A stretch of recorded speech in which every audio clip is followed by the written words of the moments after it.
En el elegante barrio de Polanco, de la Ciudad de México, donde los jacarandás en flor teñían las calles de púrpura en primavera, se alzaba una imponente mansión moderna de estilo colonial. La residencia, con sus altos muros de cantera rosa y sus jardines impecablemente cuidados, repletos de vibrantes bugambilias y palmeras imperiales, era un auténtico palacio urbano que dominaba uno de los rincones más exclusivos de la capital mexicana. Esta fue la residencia de Ricardo Alejandro Mendoza Herrera, uno de los hombres más ricos e influyentes del México moderno. A sus 52 años, con una cabellera canosa impecable y siempre vestido con trajes italianos a medida, Ricardo había construido un imperio empresarial que abarcaba desde desarrollos inmobiliarios de lujo hasta inversiones en tecnología de vanguardia, amasando una fortuna estimada en más de 2.500 millones de pesos mexicanos. Su empresa, Grupo Mendoza, tenía su sede en una torre de cristal y acero de 40 pisos en Paseo de la Reforma, y sus tentáculos financieros se extendían desde resorts en Cancún hasta minas de plata en Zacatecas. Ricardo era conocido en el mundo empresarial por su aguda mente para los negocios, su serenidad para calcular decisiones difíciles y su habilidad casi sobrenatural para convertir las oportunidades en oro. Nacido en una familia de clase media en Guadalajara, Ricardo ascendió en la sociedad mexicana gracias a su determinación, trabajo incansable y una ambición que rozaba la obsesión. Su padre, un modesto contador, y su madre, maestra de primaria, sacrificaron sus vidas para pagar sus estudios de administración de empresas en la prestigiosa Universidad Iberoamericana, donde Ricardo se graduó con las mejores calificaciones de su generación. Pero tras la brillante fachada de éxito y poder, Ricardo cargaba con el peso de una vida marcada por la profunda soledad y la distancia emocional que había cultivado a lo largo de los años.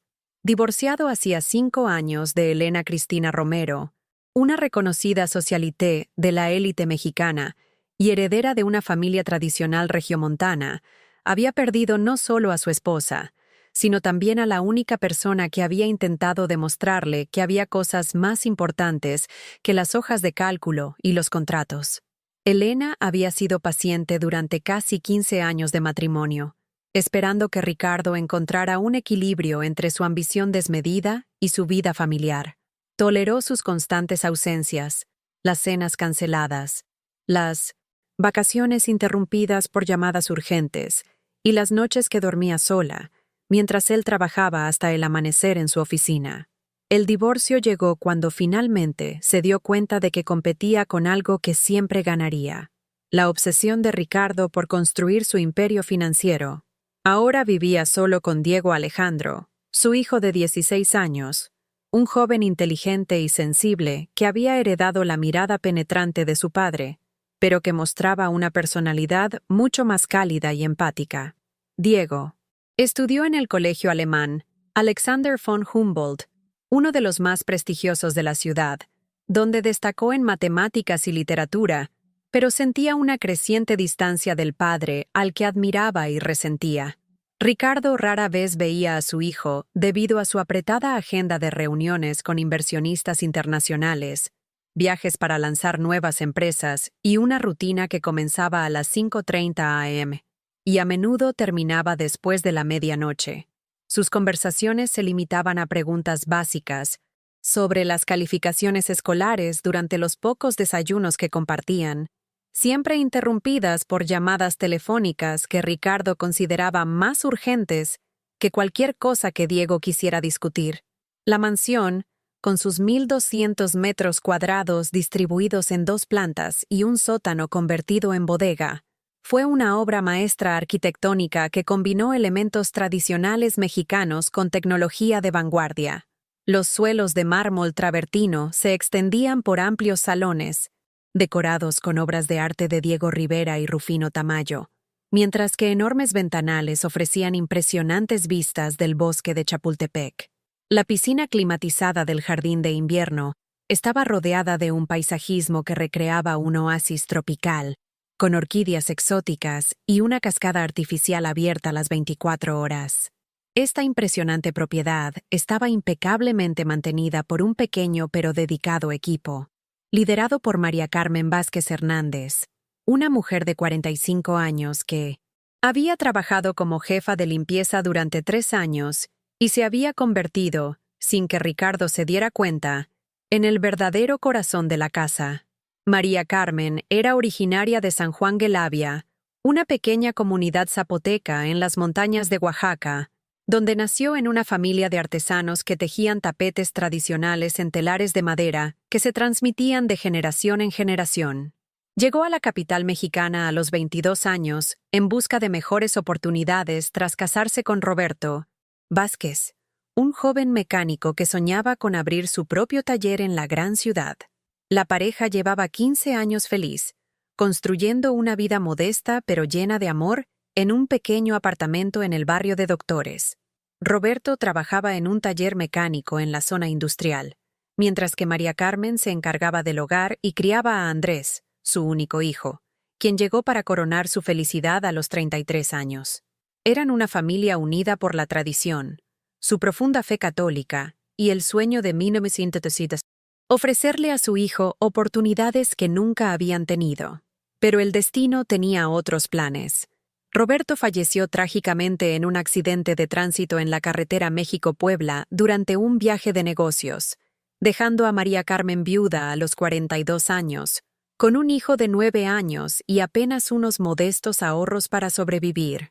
Devastada por la pérdida, pero decidida a no dejar que la tragedia destruyera el futuro de Andrés, había conseguido el trabajo en la Mansión Mendoza a través de una agencia de empleo especializada en servicios domésticos para la élite mexicana. Con su cabello negro, que siempre llevaba recogido en un moño impecable, adornado únicamente con una pequeña horquilla plateada que había sido regalo de bodas de su abuela, y sus ojos marrones que reflejaban una profunda experiencia y una bondad natural, María Carmen era conocida por su incansable dedicación, su absoluta discreción y una capacidad casi mágica para anticiparse a las necesidades de la familia Mendoza, antes, siquiera de que fueran expresadas. Ella conocía los hábitos de Ricardo mejor que el propio Ricardo. Sabía que le gustaba el café preparado con granos de Chiapas recién molidos, servido a una temperatura específica de 70 grados centígrados, que prefería sus camisas planchadas con pliegue militar y colgadas siempre en el mismo orden en el armario, y que se ponía de mal humor cuando sus reuniones se cancelaban, necesitando un ambiente aún más organizado y tranquilo para concentrarse. Para Diego, María Carmen se había convertido en una figura casi maternal, llenando parcialmente el vacío dejado por la ausencia de su madre y la distancia emocional de su padre. Preparaba sus platillos favoritos, escuchaba sus preocupaciones sobre la escuela y sus amigos, y le ofrecía sabios consejos basados en su experiencia de vida y la sabiduría ancestral que había heredado de sus raíces oaxaqueñas.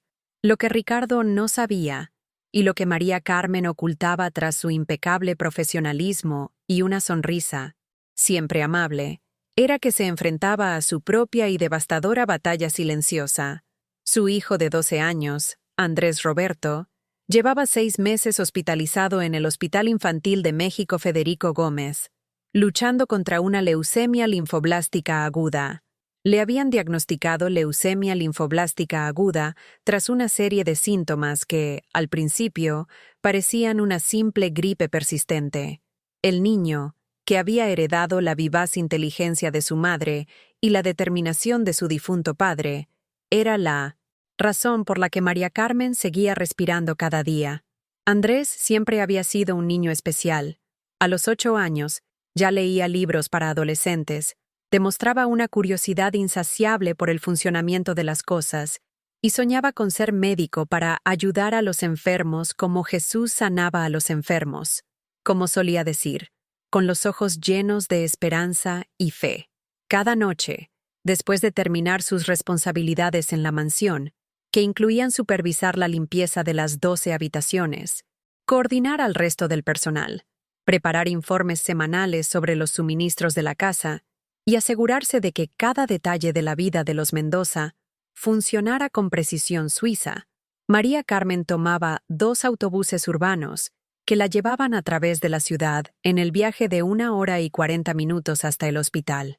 Allí, en la habitación 247 del pabellón de oncología pediátrica, pasó 2 o 3 preciosas horas con Andrés, sosteniendo su pequeña y frágil mano, leyéndole libros de 1920, aventuras que tomaba prestados de la biblioteca del hospital, ayudándolo con las tareas que una maestra voluntaria traía para que no se atrasara en sus estudios, y simplemente siendo la presencia amorosa y constante que necesitaba mientras navegaba por un tratamiento que era físicamente devastador y emocionalmente aterrador para un niño. El protocolo de quimioterapia que siguió Andrés fue agresivo y necesario.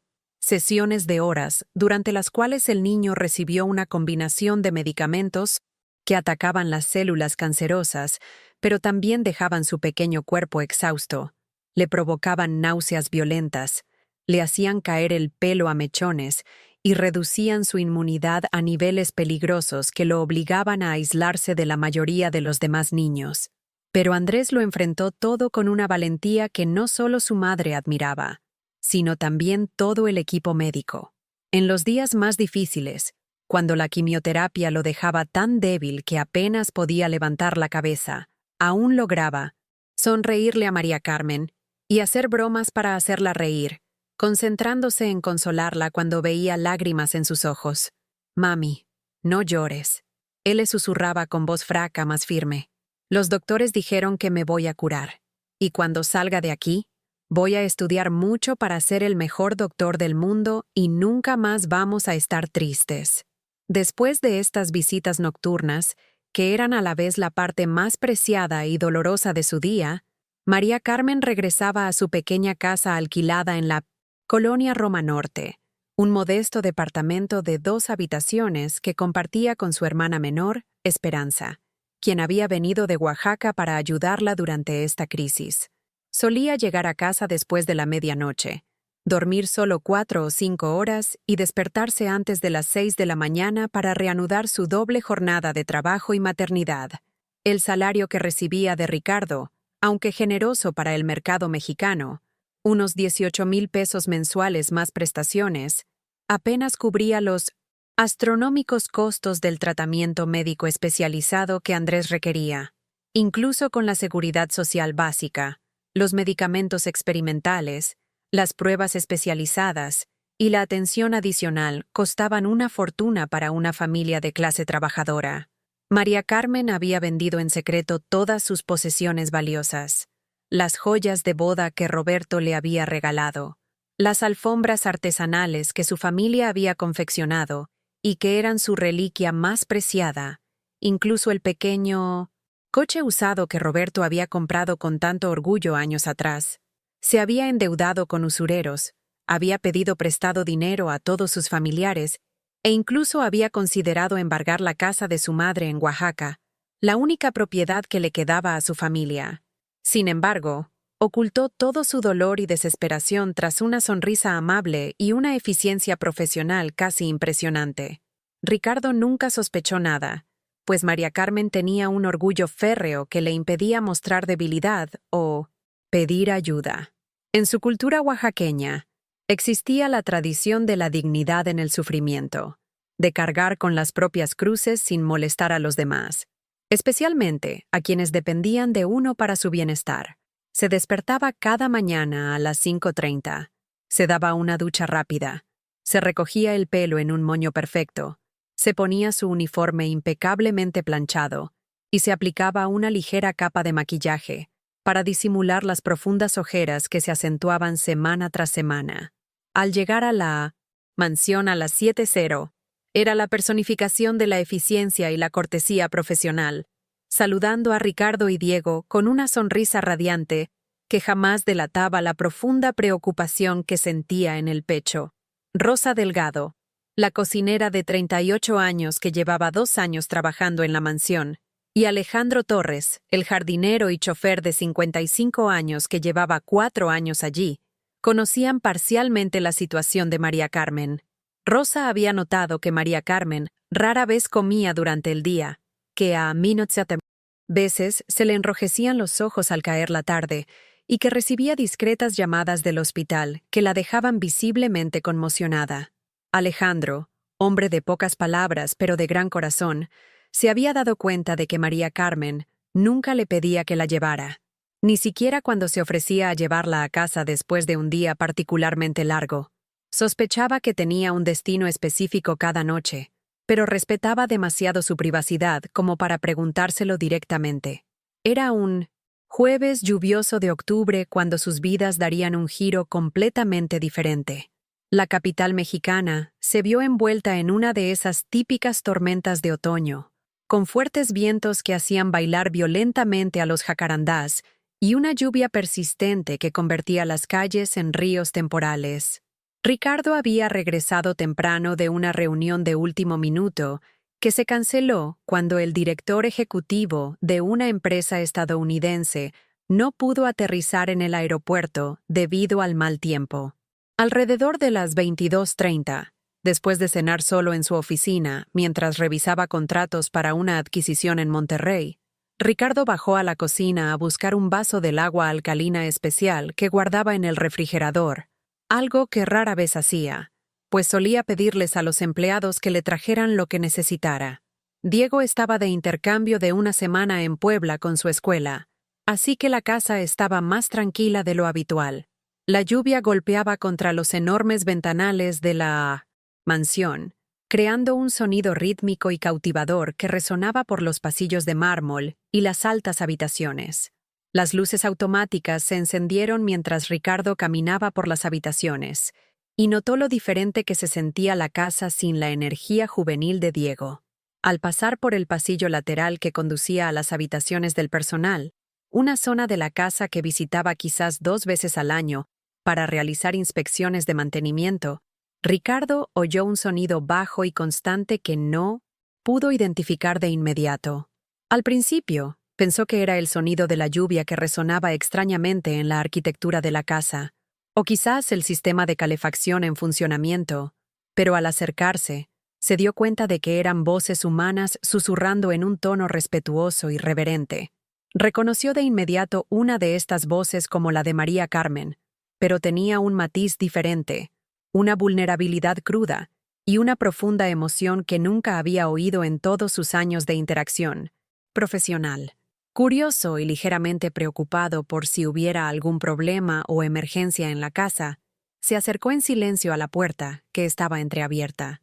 Lo que vio a través de la pequeña abertura lo dejó completamente paralizado y tocó algo profundo en su corazón que había permanecido latente durante décadas. María Carmen se arrodilló en el suelo de su pequeña habitación, ante un altar improvisado pero cuidadosamente arreglado, que había colocado sobre una mesa auxiliar. El altar era modesto pero profundamente conmovedor. Una colorida imagen de la Virgen de Guadalupe, patrona de México, estaba rodeada de 2 velas votivas que proyectaban sombras danzantes sobre las paredes lisas.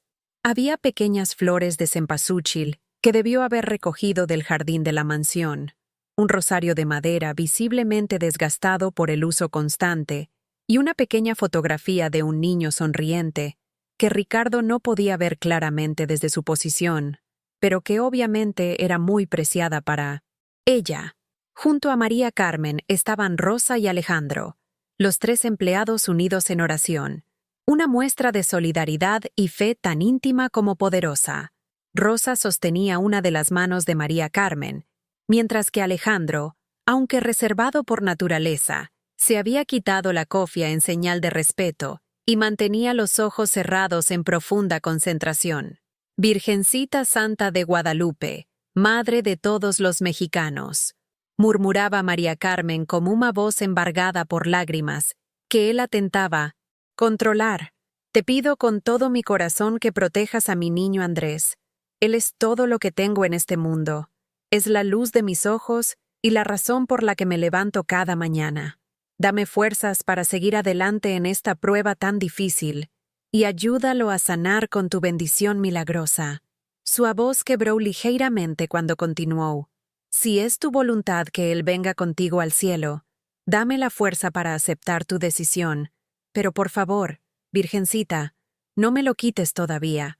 Él tiene tantos sueños. Quiere ayudar a otros niños como los doctores lo están ayudando a él.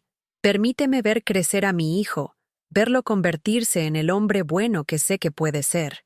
Ricardo sintió un nudo en la garganta y una opresión en el pecho que no había sentido en años.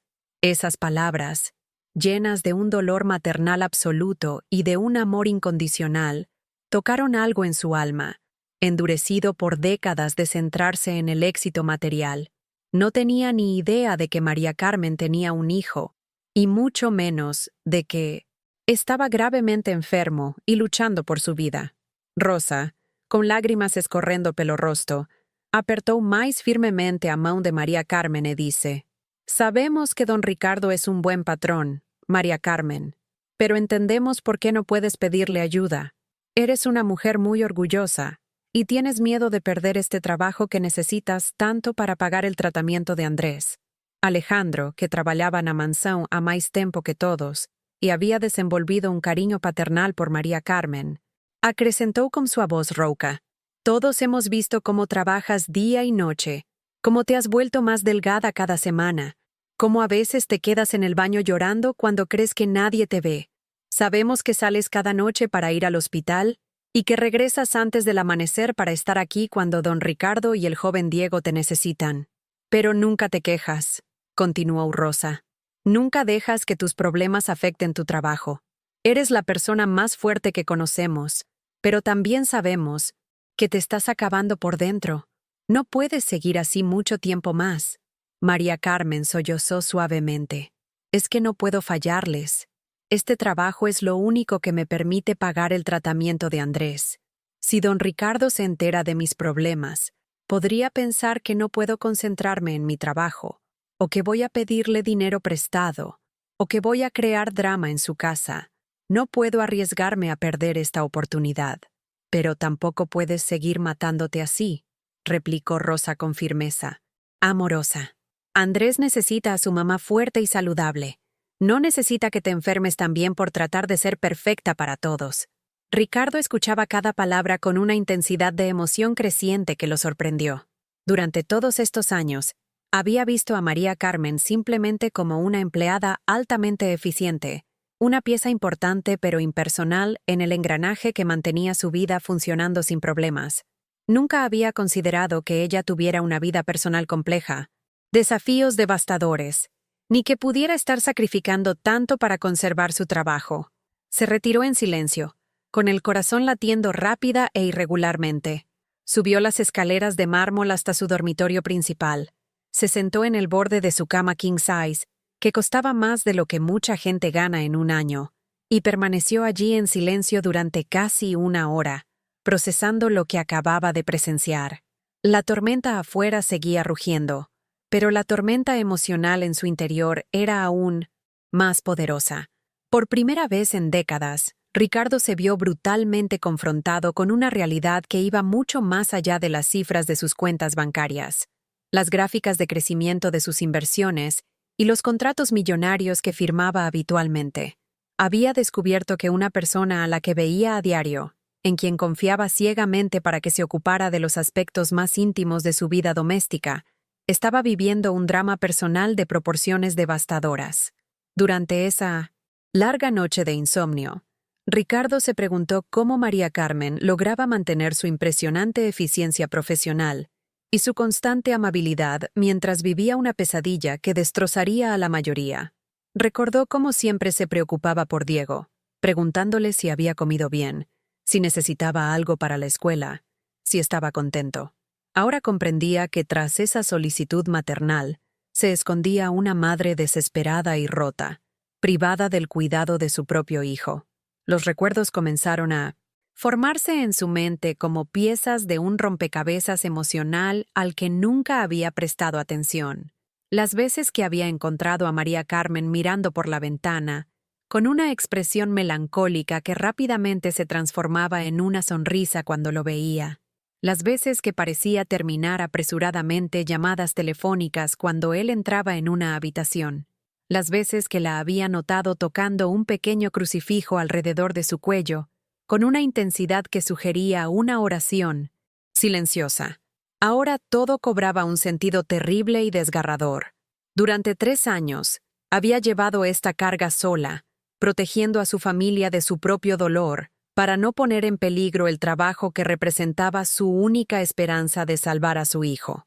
Ricardo se sentía a la vez sobrecogido por la extraordinaria fuerza de esta mujer y avergonzado de su propia ceguera emocional. A la mañana siguiente, un viernes nublado y frío, típico del otoño mexicano, con el aire limpio y fresco tras la lluvia, de la noche anterior, Ricardo bajó a desayunar con una perspectiva completamente distinta.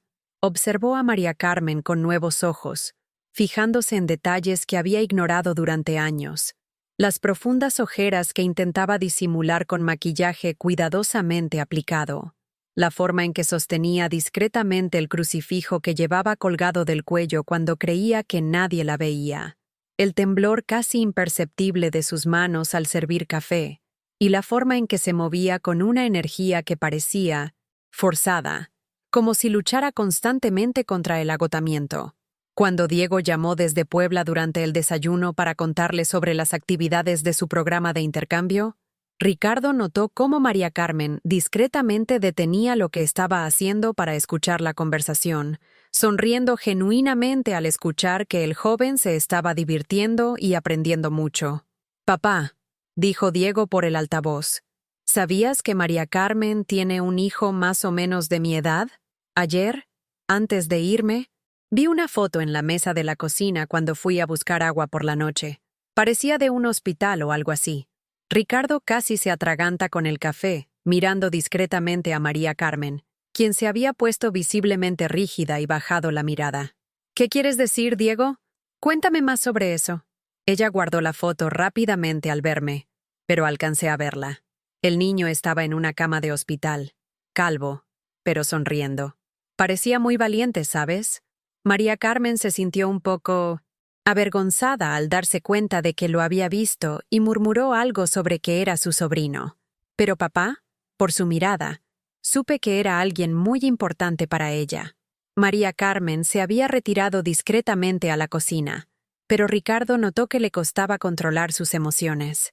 En ese momento, tomó una decisión que cambiaría no solo su vida, sino la de todos los que lo rodeaban. Canceló todas sus reuniones del día, incluyendo una importante presentación a inversores japoneses que llevaba meses planeada, y le pidió a María Carmen que fuera a su oficina. Al entrar en la espaciosa y elegante habitación, con sus elegantes paredes revestidas de madera y vistas panorámicas de la ciudad, María Carmen mantuvo su habitual postura respetuosa, pero Ricardo percibió la aprensión en cada línea de su cuerpo. Claramente creía estar en apuros, y tenía las manos entrelazadas frente a ella en una postura defensiva. «Siéntese, por favor, María Carmen», dice Ricardo, indicando humadas poltronas, confortables frente a su mesa. «Quiero hablar con usted sobre algo muy importante, y necesito que se sienta cómoda». María Carmen se sentó una beira da poltrona de couro italiano, claramente nervosa y preparada para o peor. «¿Ha hecho algo mal, señor Mendoza? Si es sobre el trabajo, puedo explicar cualquier cosa que no haya estado a la altura de sus expectativas. Siempre trato de dar lo mejor de mí. No, no se trata de trabajo. Nunca has hecho nada malo. De hecho, tu trabajo es impecable. Y debería habértelo dicho más a menudo. Quiero hablar de tu hijo». O rostro de María Carmen empalideceu instantáneamente, e él abaixó os olhos, sus manos tremendo visiblemente. «Señor, yo no entiendo de qué me habla. No sé por qué piensa que...». Ricardo se levantó de su silla ejecutiva y se acercó al ventanal, observando el jardín donde Alejandro cuidaba las plantas con la misma dedicación silenciosa con la que María Carmen cuidaba la casa. Anoche, por pura casualidad, los oí rezar. No estaba escuchando a escondidas. Fue solo una coincidencia, pero descubrí que tienen un hijo muy enfermo en el hospital. María Carmen comenzó a chorar silenciosamente, lágrimas escorrendo por su rostro en cuanto él atentaba mantener a compostura. «Por favor, señor, no me despida. Necesito este trabajo más que nada en el mundo». Prometo que no volverá a pasar, que mantendremos nuestros problemas personales completamente separados del trabajo. No sabía que nos había escuchado. María Carmen, deja de... disculparte, dijo Ricardo sentándose de nuevo y mirándola directamente con una expresión que mezclaba firmeza y amabilidad. No estoy enojado, ni voy a despedirte. Estoy profundamente impresionado y agradecido. ¿Cómo puedes trabajar tan bien, gestionar todo aquí con tanta perfección, cuando tienes el corazón roto en el hospital con tu hijo?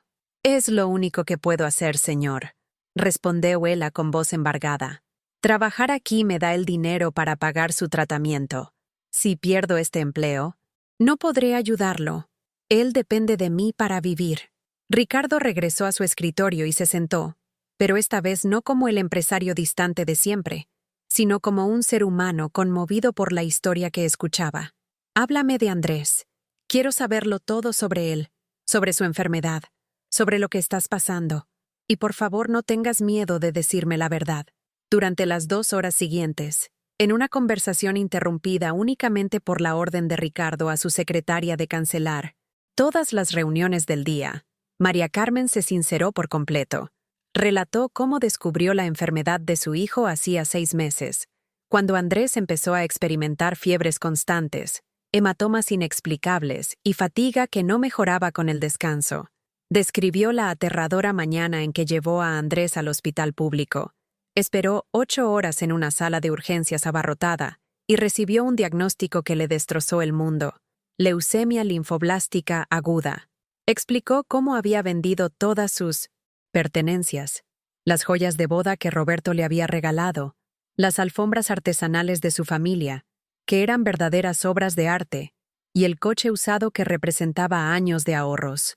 Ella habló de las noches de insomnio en el hospital, velando por el sueño inquieto de Andrés mientras luchaba contra los efectos de la quimioterapia, del miedo constante de perderlo, de cómo ocultó todo esto para no parecer una empleada con problemas, y de cómo Andrés, incluso en sus momentos más difíciles, trató de consolarla y mantener viva su esperanza. Él es un niño muy especial, señor, dice ella, su voz se henchendo de orgullo maternal a pesar de Ador. Siempre ha sido muy inteligente. Cuando tenía 8 años ya leía libros para adolescentes. Le gusta mucho estudiar y siempre me pregunta sobre mi trabajo, sobre esta casa bonita donde paso tanto tiempo. Dice que cuando crezca, quiere tener una casa así para que yo no tenga que trabajar tan duro, para que pueda descansar y ser feliz. María. Carmen pausó para controlar las emociones antes de continuar. Cuando le dijeron que tenía cáncer, ¿sabe qué fue lo primero que me preguntó? No fue si se iba a morir. No fue por qué le había pasado esto. Me preguntó si podía seguir estudiando en el hospital, porque quiere ser doctor para ayudar a otros niños como él. Incluso en su dolor, piensa en ayudar a otros. Ricardo sintió una opresión en el pecho que le dolía físicamente.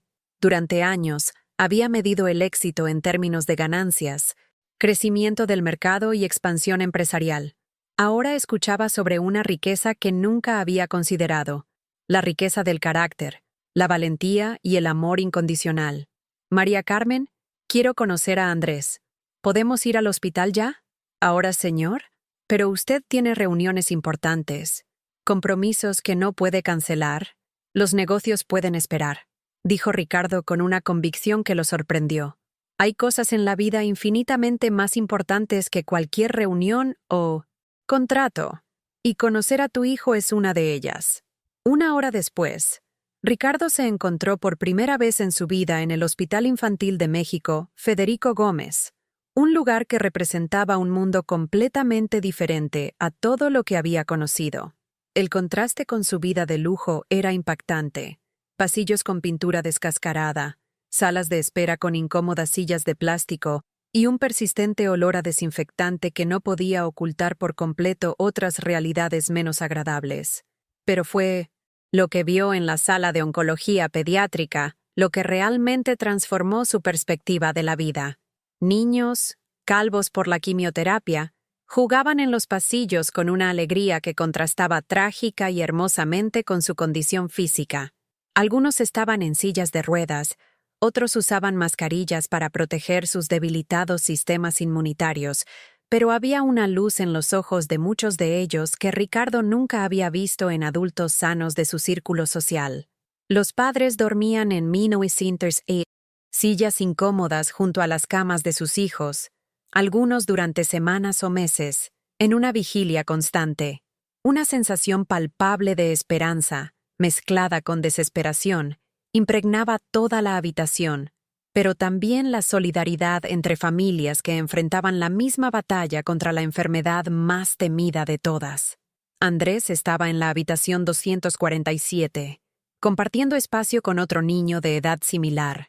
Cuando Ricardo entró con María Carmen, vio a un niño delgado y calvo, conectado a varios equipos médicos, pero con unos ojos marrones brillantes y expresivos que se iluminaron por completo en cuanto vio a su madre.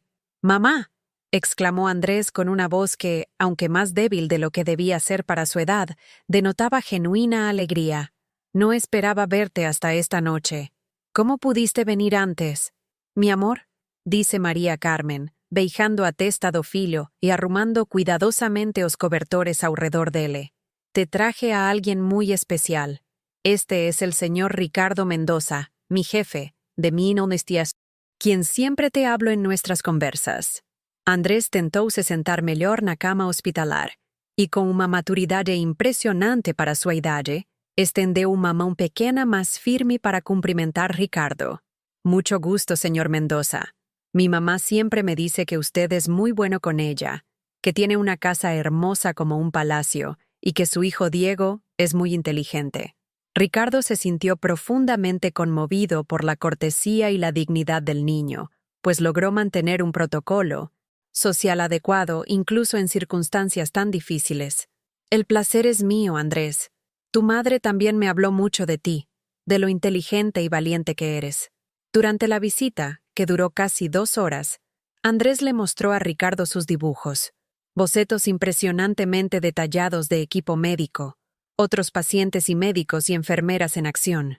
Habló de los libros que leía, los que había tomado prestados de la pequeña biblioteca del hospital, y demostró conocimientos que impresionaron a Pino Mecinte. Ricardo. El niño podía explicar, con vocabulario médico básico, qué era la leucemia, cómo funcionaba la quimioterapia y las tasas de curación de su enfermedad. «Los doctores me explican todo porque dicen que es importante que entienda mi enfermedad», explicó Andrés con una seriedad que contrastaba con su edad. «Tiene una tasa de curación del 85% en niños cuando se trata correctamente. Pero el tratamiento es muy caro y toma mucho tiempo, hasta 3 años. Mamá no sabe que yo sé cuánto cuesta, pero he escuchado a los doctores hablar». Ricardo sintió otra punzada en el pecho al darse cuenta de que este niño no solo soportaba el peso físico de su enfermedad, sino también una comprensión madura de las implicaciones financieras que estaban destruyendo a su familia. Andrés continuó: «Cuando crezca, quiero ser oncólogo pediatra, como el doctor Castillo, quien me está curando. Quiero ayudar a otros niños como él me está ayudando a mí, y no quiero que ninguna familia tenga que preocuparse por el dinero cuando su hijo esté enfermo». El doctor Fernando Castillo, oncólogo a cargo del caso, llegó durante la visita para realizar su ronda diaria. Era un médico experimentado de unos 50 años, con cabello canoso y una mirada amable que reflejaba décadas de trabajo con niños en estado crítico. Saludó cordialmente a Ricardo y, a petición suya, le explicó detalladamente la condición de Andrés. La leucemia linfoblástica aguda es el tipo de cáncer más común en niños, explicó el doctor Castillo con la paciencia de quien está acostumbrado a educar a familias aterrorizadas. Andrés tiene una forma que responde bien al tratamiento y sus probabilidades de curación completa rondan el 85%. Pero es importante entender que requiere un protocolo muy específico e intensivo que puede durar hasta 3 años. Continuó, mirando directamente a Ricardo. El tratamiento consta de varias fases: inducción, consolidación y mantenimiento. Cada fase tiene sus propios desafíos y costos. Desafortunadamente, si bien la seguridad social cubre los medicamentos básicos, existen terapias complementarias, medicamentos de apoyo y atención especializada que marcan una diferencia significativa en la comodidad y las probabilidades de éxito, pero que representan un costo sustancial para las familias de clase trabajadora. Al salir del hospital, ya era tarde. La ciudad estaba bañada por la luz dorada típica del atardecer en la altitud de la capital mexicana, y el bullicio de las calles creaba un contraste surrealista con la atmósfera tranquila y serena del hospital. Durante el viaje de regreso a casa en el Mercedes-Benz de Ricardo, viajaron en silencio durante varios minutos, cada uno absorto en sus pensamientos y procesando las intensas emociones de la visita. Fue Ricardo quien rompió el silencio, deteniendo el coche en un mirador con vistas a la ciudad. María Carmen, quiero que sepas que a partir de hoy, todos los gastos médicos de Andrés estarán completamente cubiertos por mí. No tienes que preocuparte ni un solo peso por su tratamiento, medicamentos ni ningún otro cuidado que necesite. María Carmen comenzó a llorar nuevamente, mas de esta vez eran lágrimas de alivio misturadas con incredulidad. Señor, no puedo aceptar eso. Es demasiado generoso. No tengo forma de pagarle nunca una cantidad así. Puedes aceptarlo y lo harás, dijo Ricardo con firmeza. Y no hay reembolso. Considéralo una inversión en el futuro de un niño extraordinario que se convertirá en un médico excepcional y ayudará a muchos otros niños. Además, quiero que ajustes tu horario de trabajo para que puedas pasar más tiempo con Andrés. Contrataremos ayuda adicional en casa si es necesario. No sé cómo agradecerle, señor. No tengo palabras para expresar lo que esto significa para nosotros. No me agradezcas todavía, porque hay más, continuó Ricardo mirándola directamente. Quiero que te mudes a la habitación principal de invitados de la mansión. Así estarás más cerca del hospital cuando Andrés necesite ser ingresado, y cuando esté en casa para tratamiento ambulatorio, tendrá un ambiente cómodo y saludable para recuperarse. En las semanas siguientes, la mansión de Ricardo pasó de ser una casa silenciosa y funcionalmente fría a un verdadero hogar lleno de vida, propósito y una energía emocional que había estado ausente durante años. Andrés, durante los periodos en que no estaba hospitalizado en cuidados intensivos, se alojaba en la casa, donde rápidamente se convirtió no solo en un huésped, sino prácticamente en un miembro más de la familia. El niño y Diego, a pesar de la diferencia de 4 años y sus circunstancias completamente distintas, forjaron una amistad genuina y profunda. Diego estaba fascinado por la valentía y la madurez de Andrés, mientras que Andrés admiraba su inteligencia y su educación. Pasaban horas jugando videojuegos, y Diego elegía cuidadosamente juegos que no fueran demasiado agotadores para Andrés durante sus días de baja energía. Andrés me enseña más sobre la vida en una conversación que mis maestros en un semestre. Diego confesó a Opay Humanoite. Me hace pensar sobre lo que realmente importa, sobre lo afortunado que soy y sobre lo que quiero hacer con mi vida.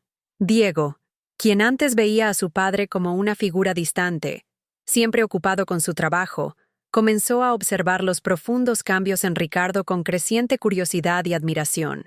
Papá, últimamente pareces una persona completamente diferente, más presente, más humano. Ricardo estaba aprendiendo lecciones de vida que nunca había considerado importantes en sus 52 años de vida. Observar de cerca el tratamiento de Andrés le hizo comprender la innegable fragilidad de la existencia humana y el inmenso valor de los momentos sencillos que había ignorado durante décadas. Empezó a salir de la oficina a las 6:00 p.m. en lugar de las 10:00 p.m., llegando a casa a tiempo para cenar con Diego y, cuando Andrés estaba presente, con la familia extendida en la que se habían convertido. Muchas noches, los tres, Ricardo, Diego y Andrés, pasaban horas simplemente hablando de todo y de nada, desde discusiones filosóficas sobre la justicia y el propósito de la vida, hasta análisis detallados de películas que veían juntos o planes elaborados para el futuro médico que Andrés planeaba construir. María Carmen prosperó en este entorno de apoyo genuino y seguridad financiera, sin la devastadora presión psicológica ni la constante preocupación financiera que había soportado, sola durante meses, pudo concentrarse por completo en ser la madre amorosa y presente que Andrés necesitaba durante su batalla médica. Su gratitud se manifestó no solo en palabras, sino en una dedicación aún mayor a la familia Mendoza, a quienes ahora consideraba su familia extendida. También comenzó a compartir más aspectos de su cultura oaxaqueña con la familia, enseñándole a Diego algunas palabras de zapoteco, preparando platillos tradicionales de su región natal y contando historias sobre las tradiciones ancestrales de su pueblo. Ricardo descubrió una auténtica fascinación por aprender sobre las profundas raíces culturales de México, que había pasado por alto por completo en su búsqueda de modernización e internacionalización. 2 meses después de aquella noche que lo cambió todo, Ricardo tomó otra decisión que definiría no solo su legado personal, sino también su evolución como persona. Creó la Fundación Esperanza Mendoza, una organización sin fines de lucro diseñada específicamente para ayudar a familias de bajos y medianos ingresos con niños en tratamiento contra el cáncer. La fundación no solo cubrió los costos médicos directos, sino que también ofreció un programa de apoyo integral, apoyo psicológico para pacientes y familias, alojamiento temporal para familias de otras ciudades que necesitaban viajar a la capital para recibir tratamiento, programas educativos para niños durante el tratamiento, para asegurar que no se quedaran atrás académicamente, y un programa de becas para jóvenes sobrevivientes de cáncer que quisieran seguir carreras en el campo de la medicina. Quiero que otras familias tengan la esperanza y el apoyo que yo pude brindarles a Andrés y María Carmen, explicó Ricardo durante la ceremonia de lanzamiento de la fundación, celebrada en el Hospital Infantil de México Federico Gómez, en un evento que reunió a funcionarios de gobierno, representantes de otras organizaciones benéficas y decenas de familias que atravesaban la misma situación. La historia de la transformación de Ricardo y la de la familia que había adoptado no pasó desapercibida en la sociedad mexicana. Los medios locales cubrieron ampliamente la transformación del magnate, conocido por su despiadado negocio, en un dedicado filántropo, pero fue el cambio orgánico dentro de su empresa lo que tuvo el mayor impacto real en la vida de cientos de personas. Ricardo implementó políticas revolucionarias de recursos humanos en el Grupo Mendoza. Creó un programa integral de apoyo médico para empleados y sus familias que cubría no solo emergencias, sino también tratamientos preventivos y especializados. Estableció horarios de trabajo flexibles que permitieron un mejor equilibrio entre vida laboral y personal, e instituyó un programa de licencia paga para empleados que necesitaban cuidar a familiares enfermos. Lo más significativo fue que comenzó a conocer personalmente a sus empleados, aprendiendo sobre sus vidas, sus desafíos y sus aspiraciones. Descubrió historias inspiradoras de lucha y resiliencia en todos los niveles de la empresa, desde ejecutivos que habían ascendido desde orígenes humildes hasta personal de limpieza que financiaba la educación universitaria de sus hijos. 6 meses después de aquella noche de descubrimiento que lo cambió todo, Andrés recibió la noticia que toda la familia esperaba con ansias. Estaba en remisión completa. Los análisis de sangre mostraron que su leucemia había respondido excepcionalmente bien al tratamiento, y los médicos se mostraban optimistas sobre una recuperación completa y permanente. La celebración en la mansión de Ricardo fue una de las veladas más felices y emotivas que la casa había presenciado en décadas. María Carmen preparó un festín tradicional oaxaqueño, con auténtico mole negro de 2 días de preparación, tortillas hechas a mano y tamales, una receta familiar transmitida de generación en generación. Rosa y Alejandro ayudaron con la decoración, que combinó elementos tradicionales mexicanos con toques de elegancia contemporánea. Diego realmente se había convertido en un hermano mayor para Andrés, y durante la fiesta le presentó a su amigo un regalo especial. Había creado un álbum de fotografías que documentaba el recorrido de Andrés en el hospital, desde los difíciles primeros días hasta su recuperación, incluyendo fotografías de todos los médicos, enfermeras y otros pacientes que se habían convertido en parte de la historia.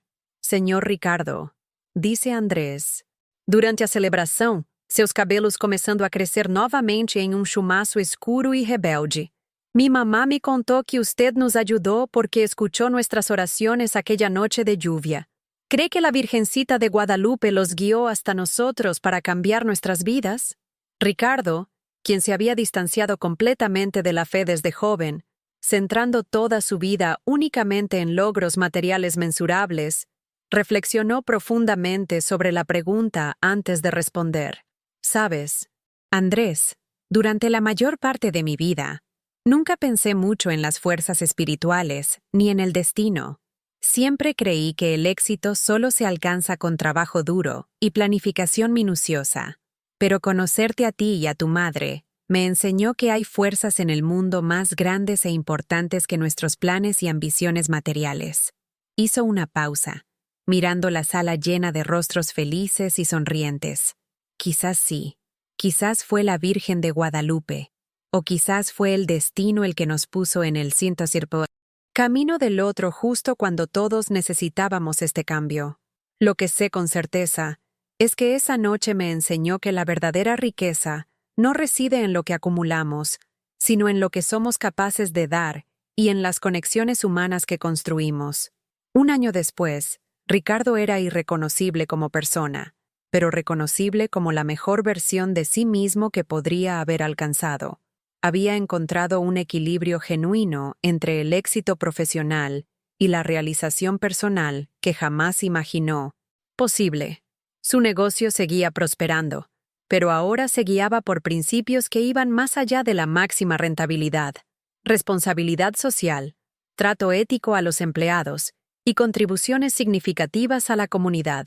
Diego, ahora de 17 años y con una madurez emocional impresionante, había decidido estudiar medicina, inspirado directamente por la trayectoria de Andrés y la labor transformadora de la fundación de su padre.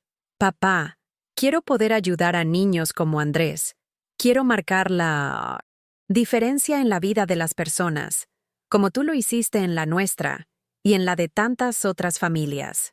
Andrés, ahora de 13 años y con el pelo volviendo a crecer en rizos oscuros y brillantes, mantuvo su personalidad alegre y su impresionante determinación. Continuó sus estudios con aún mayor dedicación, manteniendo excelentes calificaciones y su sueño inquebrantable de ser médico. Quiero trabajar en la fundación del señor Ricardo cuando sea grande. Quiero ayudar a otros niños como él me ayudó a mí. Y no quiero que ninguna familia pase por lo que pasó mi mamá antes de conocerlo. La Fundación Esperanza Mendoza se había expandido significativamente, operando ahora en 3 hospitales diferentes de la Ciudad de México y planeando expandirse a otras ciudades. En tan solo un año, había ayudado a más de 300 familias, salvando no solo la vida de niños, sino también preservando la estabilidad emocional y financiera de familias enteras que enfrentaban la crisis más devastadora de sus vidas. María Carmen había evolucionado mucho más allá de su rol original como ama de llaves. Ahora era la gerente administrativa de la fundación y usaba su dolorosa pero transformadora experiencia personal para ayudar a otras familias que atravesaban la misma situación que ella. Su salario se había cuadruplicado y, por primera vez en su vida, no solo tenía seguridad financiera real, sino también un propósito profesional que iba mucho más allá de simplemente sobrevivir. Nunca imaginé que, aquella noche de desesperación, cuando oré con tanto dolor en mi corazón, se convertiría en la bendición más grande de nuestras vidas. Él acostumaba dizer para outras mães no hospital, oferecendo esperanza a través de seu propio testemunho de transformación. Ricardo reflexionaba a menudo sobre lo profundamente que había cambiado su vida desde aquella lluviosa noche de octubre. Había descubierto una verdad fundamental que todos los libros de negocios y los cursos de MBA jamás habían mencionado. La verdadera riqueza no reside en los ceros de su cuenta bancaria ni en el tamaño de su imperio empresarial, sino en las conexiones humanas genuinas, la capacidad de marcar una diferencia tangible en la vida de las personas y la profunda satisfacción que se obtiene al usar el privilegio personal para crear oportunidades para los demás. La mansión Polanco, que antes era solo una impresionante muestra de estatus y éxito material, se había convertido en un verdadero hogar donde el amor, la esperanza y el propósito fluían con naturalidad por cada habitación. La risa de Diego y Andrés resonaba en los pasillos de mármol.